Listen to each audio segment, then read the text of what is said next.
بەداخەوە زۆرن ئەو وڵاتانەی کە جەنگ بە بەردەوامی تیانە بوونی هەیە و کوردستانی یەکێک کە لەو خاکانی کە بە بەردەوامی جەنگەیەک لە دوایەکان ڕووی تێکردووە و زۆر کاتێ ئەو کوردانی کە ئەچنە چاراوگە بیلەواکەنەوە کە گرفتەکان کێشەکان یاخود پاشماوەی جەنگەکان و ئەو بابەتانەی کە گرفت بوون بۆ سەر دەرونی چاکەکان جارێکی تر لەڕێی بابەتە هونەریەکانەوە بتوانن بیگەن چاوی جیهان لە ئێستاە بەخۆشحاڵیەوە دوو فۆتۆگرافەری کورد توانیویانە کە بەشێک لە نەهامەتیەکانی کورد و ئەو جەنگێک لە دوایەکانی کە هەبووە جارێکی تر لە ڕێی پێشانگەیەکی تایبەتەوە لە وڵاتی بەریتانیا نمایش بکەن.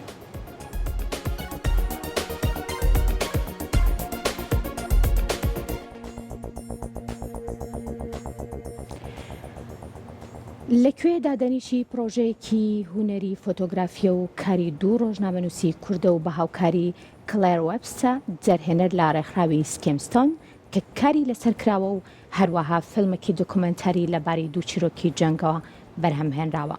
ئاکۆ ئیسماعیل و شاهۆ عەبدولقادر دوو کوردی دانیشتووی بەریتانیان و ئەم ساڵ کاریان لە پرۆژێکی هونەریدا کردووە کە بۆ یادی هۆلۆکۆست میمۆریال بەرهەمهێنراوە. پرۆژەکە بەناوی خەڵکی ئاسایی و چیرۆکی ئەو خەڵکە ئاسایی دەگەڕێتەوە کە لە جەنگدا دەبنە قوربانی و کاریگەری جەنگیان لەسەر دەمێنێ. پێشانگا فۆتۆگرافیەکە بۆ ماوەی هەفتەیەک لە کتێبخانەی گشتی شاری نیوکاسلی باکووری ڕۆژهەڵاتی بریتانیا نمایشکرا و فیلمە دۆکومنتارێکە ڕۆژی چوارشەممە 25 ئەم مانگە نمایشکرا. ئاکۆ ئیسماعیل لەباری کارەکەەوە وتی ئەم ساڵ کۆمەڵێک چیرۆکی کاریگەریان هەڵبژاردووە بۆ پرۆژەکە.